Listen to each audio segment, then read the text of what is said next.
Robert Vadra जाएंगे jail, Rahul की भी बड़ी मुश्किलें। राहुल गांधी और रॉबर्ट वाड्रा दोनों के हाथों में हथकड़ी लग सकती है, क्योंकि नेशनल हेराल्ड केस में अब 20 अप्रैल को सुनवाई होनी है, जो राहुल गांधी के लिए मुश्किलें खड़ी करेगा। वहीं उनके जीजा को शिकोरपुर लैंड स्कैम मामले में कोर्ट ने समन जारी कर दिया है। आज आपको बताएंगे कि कैसे करोड़ों के घोटाले का खेल खेला गया, नेता के घर ईडी पहुंची तो कैसे हड़कंप मचा, कैसे अरबों खरबों की संपत्ति अवैध तरीके से बनाई गई, और अब राहुल और उनके जीजा क्या जेल की सलाखों के पीछे होंगे। नमस्कार, कैपिटल टीवी का खास शो कच्चा चिट्ठा देख रहे हैं आप। मैं हूं आपके साथ हर्ष भारद्वाज। 16 दिसंबर 2025 की वो तारीख जब दिल्ली की राउज एवेन्यू कोर्ट का ताजा आदेश नेशनल हेराल्ड केस में एक बड़ा मोड़ लेकर सामने आया था, जब अदालत ने प्रवर्तन निदेशालय यानी ईडी की मनी लॉन्ड्रिंग वाली चार्जशीट पर कॉन्ग्रिजेंस लेने से इनकार कर दिया था। सीधी भाषा में कहें तो कोर्ट ने फिलहाल इस केस को आगे बढ़ाने की अनुमति नहीं दी थी, जिससे सोनिया गांधी, राहुल गांधी और अन्य आरोपियों को तत्कालिक राहत जरूर मिली थी। लेकिन इसका मतलब यह नहीं था कि केस खत्म ही हो गया। कहानी बिल्कुल उलट थी और पेचीदा भी, क्योंकि अब 20 अप्रैल को इस मामले में सुनवाई होनी है और राहुल और सोनिया गांधी इसमें बुरे फंस सकते हैं। कोर्ट की तरफ से आदेश आया तो वो जेल की सलाखों के पीछे भी हो सकते हैं। दरअसल अदालत का मुख्य आधार तकनीकी है, मेरिट यानी आरोप सही है या फिर गलत। इस पर कोर्ट ने कुछ नहीं कहा था जब पिछले दिन सुनवाई हुई थी। कोर्ट का कहना था कि ईडी ने जिस आधार पर मनी लॉन्ड्रिंग की कार्रवाई शुरू की, उसमें एक अहम कड़ी गायब है, एफआईआर।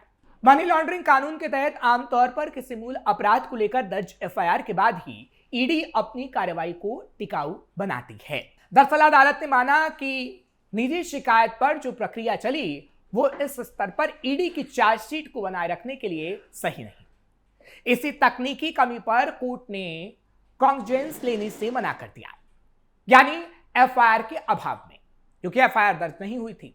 अगर कोर्ट कॉन्ग्रिजेंस ले लेती तो गांधी परिवार को आरोपी के तौर पर समन जारी हो जाता और ट्रायल की औपचारिकता शुरू हो जाती। वो नहीं हुआ, लेकिन अब ऐसा हो सकता है।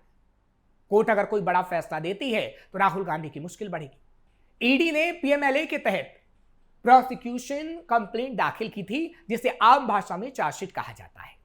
कोर्ट को पहले यह तय करना होता है कि वो इस पर कॉन्ग्रिजेंस ले या नहीं। यहां अदालत ने कहा कि चार्जशीट अभी मेंटेनेबल नहीं है, क्योंकि जिस मूल अपराध से मनी लॉन्ड्रिंग जुड़ी है उसमें एफआईआर नहीं है। सीधे शब्दों में कहें तो 16 दिसंबर 2025 को राउज एवेन्यू कोर्ट ने सोनिया गांधी और राहुल गांधी के खिलाफ ईडी की चार्जशीट पर संज्ञान लेने से इनकार कर दिया था। राउज एवेन्यू कोर्ट ने कहा था कि किसी निजी शिकायत को आधार बनाकर ईडी की चार्जशीट पर संज्ञान नहीं लिया जा सकता, जिसके बाद वरिष्ठ वकील अश्वनी उपाध्याय ने भी कई सवाल खड़े किए थे। 2000 करोड़ के नेशनल हेराल्ड घोटाले का फैसला आ गया है और कोर्ट ने ईडी ने जो जांच किया था, ईडी की चार्जशीट को संज्ञान लेने से मना कर दिया है। उन्होंने कॉग्निजेंस लेने से मना कर दिया है। कोर्ट का कहना है कि जो ईडी ने जांच किया है वो ठीक नहीं है, वो गलत है। 2013 में कोर्ट के आदेश पे ही यह जांच शुरू हुई थी और उस कोर्ट के आदेश को हाईकोर्ट में चुनौती दी गई। हाईकोर्ट ने भी जांच पे रोक नहीं लगाई।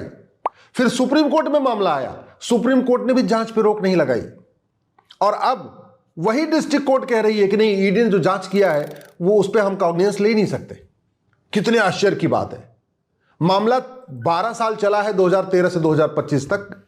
इतनी तारीखें पड़ी, इतनी डेट पड़ी। माननीय जज साहब को जो अभी अभी ध्यान आया कि नहीं, इस पे तो ईडी जांच कर ही नहीं सकती थी, उनको पहले नहीं ध्यान आया। हाँ, जब पूरी बहस हो गई, सब कुछ हो गया, जांच चार्जशीट तैयार हो गई, सब कुछ हो गया और मामला 12 साल के बाद अब कह रहे हैं कि नहीं, ये नहीं हो सकता।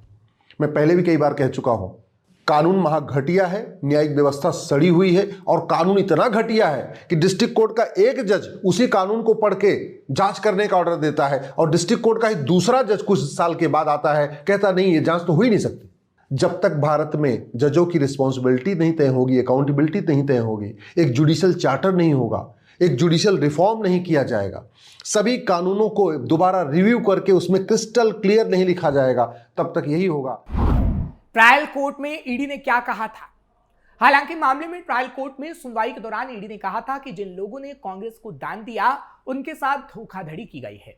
ईडी ने कहा कि जिन लोगों ने दान दिया उसमें से कुछ को टिकट दिए गए, एसएसजी एसवी राजू ने गांधी परिवार की उस दलील का विरोध किया था कि एसोसिएटेड जर्नल्स लिमिटेड यानी एजेएल पर उनका कोई नियंत्रण नहीं था। उन्होंने कहा था कि एजेएल ही मूल रूप से नेशनल हेराल्ड की प्रकाशक थी, आखिर इससे कैसे इनकार किया जा सकता है। इस मामले में नवंबर 2023 में दिल्ली, मुंबई और लखनऊ में एजेएल की 661 करोड़ की अचल संपत्ति और 90 करोड़ 2 लाख के शेयर अस्थायी रूप से अटैच किए गए थे, जिसकी पुष्टि अप्रैल 2024 में की गई थी। हालांकि इस मामले में कांग्रेस के कई वरिष्ठ नेताओं से पूछताछ हो चुकी है और वो भी लंबी पूछताछ, लेकिन 20 अप्रैल को ईडी एक बार फिर से अपना पक्ष मजबूती से रखेगी, जिसमें राहुल गांधी बुरा फंस सकते हैं। यानी राहुल गांधी के खिलाफ अगर कोर्ट कोई भी फैसला देता है तो मामला और पेचीदा होगा और ईडी राहुल गांधी के खिलाफ और बड़े कदम उठाएगी, साथ ही साथ राहुल गांधी को जेल भी हो सकती है। फिलहाल होगा या नहीं ये तो वक्त ही बता पाएगा, लेकिन यहां आपको बता दें कि इस वक्त 5 राज्यों के चुनाव भी चल रहे हैं और इन 5 राज्यों के चुनाव में किस तरीके से प्रधानमंत्री Narendra Modi national Herald case को लेकर कांग्रेस पर आरोप लगा रहे हैं वो भी आपको दिखाते हैं कि नेशनल हेराल्ड केस का मामला पिछले कई सालों से चल रहा है और इस पर राजनीति भी बखूबी हो रही है। अपने समय ये सब किया होता तो असम की इतनी पीढ़ियों को परेशानियां न झेलनी पड़ती। साथियों, लैंड की असली लूट क्या होती है ये मैं आपको बताता हूं। कांग्रेस की जो यथाकथित फर्स्ट फैमिली है दिल्ली में जो रहती है, शाही परिवार, जो देश का सबसे भ्रष्ट परिवार है, असली लैंड एटीएम तो वो है। इन लोगों पर दिल्ली और मुंबई जैसे बड़े शहरों में नेशनल हेराल्ड घोटाला करके हजारों करोड़ रुपए की जमीन पर कब्जा करने का आरोप है। इसको लेकर अदालत में केस चल रहे हैं। एक राजीव गांधी चैरिटेबल ट्रस्ट है, इस पर उद्योगों के लिए दी गई जमीन कब्जा करने के आरोप लगे हैं। एक जवाहरलाल नेहरू मेमोरियल फंड है, उस पर भी दिल्ली में प्राइम लोकेशन पर जमीन कब्जाने को लेकर केस हुए हैं। ये शाही परिवार के कुकर्म है और यहां आकर ये लोग दूसरों पर झूठे आरोप लगाते हैं। फिलहाल ये तो बात राहुल गांधी की हुई, लेकिन अब राहुल गांधी के बाद उनके जीजा रॉबर्ट वाड्रा का जिक्र भी करना जरूरी है, क्योंकि उनके जीजा भी अब बुरे फंसते नजर आ रहे हैं। दरअसल दिल्ली की राउज एवेन्यू कोर्ट ने बुधवार को गुरुग्राम के चर्चित शिकोहपुर भूमि घोटाले से जुड़े मनी लॉन्ड्रिंग मामले में रॉबर्ट वाड्रा और अन्य के खिलाफ दायर आरोप पत्र यानी चार्जशीट पर संज्ञान लेते हुए सभी 9 आरोपियों को समन जारी कर दिया है।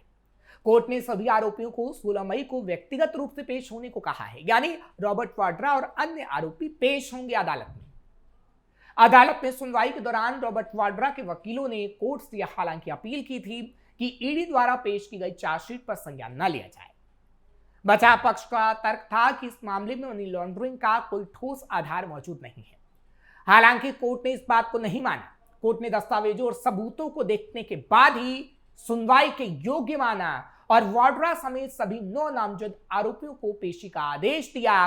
और अब यानी सबूत जब हैं कोर्ट के पास, तो सबूतों के आधार पर रॉबर्ट वाड्रा को जेल तक हो सकती है, लेकिन ये कोर्ट पर निर्भर करता है। क्या रॉबर्ट वाड्रा जेल जाएंगे?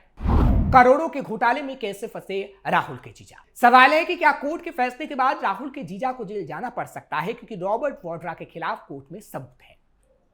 यह मामला साल 2008 का है, जब गुरुग्राम के शिकोहपुर इलाके में करीब 3.53 एकड़ जमीन का सौदा हुआ था, जिस मामले में राहुल के जीजा बुरा फंसे थे। रॉबर्ट वाड्रा पर क्या है ईडी का आरोप? ईडी का आरोप है कि जमीन खरीद फरोख्त में मनी लॉन्ड्रिंग और गड़बड़ियां हुई। जांच एजेंसी के मुताबिक रॉबर्ट वाड्रा की company Skylight hospitality private limited ने फरवरी 2008 में यह जमीन ओंकारेश्वर प्रॉपर्टीज प्राइवेट लिमिटेड के करीब 7 करोड़ 5 लाख रुपए में खरीदी थी।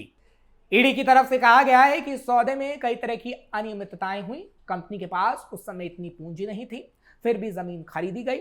इतना ही नहीं, आरोप है कि इस डील में असली भुगतान नहीं किया गया और सेल डीड में गलत जानकारी दी गई। यहां तक कि एक ऐसे चेक का भी जिक्र किया गया जो कभी जारी ही नहीं हुआ या कैश नहीं हुआ। जांच एजेंसी का यह भी दावा है कि जमीन की कीमत को जानबूझकर कम दिखाया गया, जिसमें स्टैंप ड्यूटी की चोरी तक की गई। ईडी ने इसे भारतीय दंड संहिता की धारा 423 के तहत अपराध बताया। अपनी शिकायत में ईडी ने कहा कि इस पूरे मामले में करीब 58 करोड़ रुपए की अपराध से हुई कमाई यानी प्रोसीड्स ऑफ क्राइम सामने आया है। इसी के तहत ईडी ने लगभग 38 करोड़ 59 लाख रुपए की 43 अचल संपत्तियों को अस्थायी रूप से अटैच भी किया था। एजेंसी का कहना है कि ये प्रॉपर्टी या तो सीधे तौर पर इस गड़बड़ी से जुड़ी है या फिर इसके जरिए हासिल की गई। इन संपत्तियों का मालिकाना हक रॉबर्ट वाड्रा, उनकी कंपनियों जैसे आरपेक्स, स्काईलाइट हॉस्पिटैलिटी और अन्य संबंधित फर्मों के पास बताया जा रहा है। अब जब राहुल के जीजा को समन जारी हो चुका है और कोर्ट का बड़ा फैसला आ गया है और आगे आने वाले समय में कोर्ट का जो भी फैसला आता है, क्योंकि अभी तो समन जारी हुआ है और कोर्ट के अंदर रॉबर्ट वाड्रा को पेश होना ही होगा, लेकिन रॉबर्ट वाड्रा को जेल भी जाना पड़ सकता है अगर कोर्ट कोई बड़ा फैसला देता है तो। यानी जीजा साले दोनों फंसते नजर आ रहे हैं, जिनका कच्चा चिट्ठा खुला, हड़कंप मचा, मामला कोर्ट में गया तो अब कोर्ट के पास सबूत हैं। फिलहाल ईडी अपना पक्ष कोर्ट में किस तरीके से रखेगी और राहुल गांधी और रॉबर्ट वाड्रा अपना पक्ष किस तरीके से रखेंगे वो भी हम आपको जरूर बताएंगे। आपको ये खबर कैसी लगी कमेंट सेक्शन में जरूर बताएं। खबर को लाइक शेयर करें, कैपिटल टीवी को सब्सक्राइब करना मत भूलिएगा।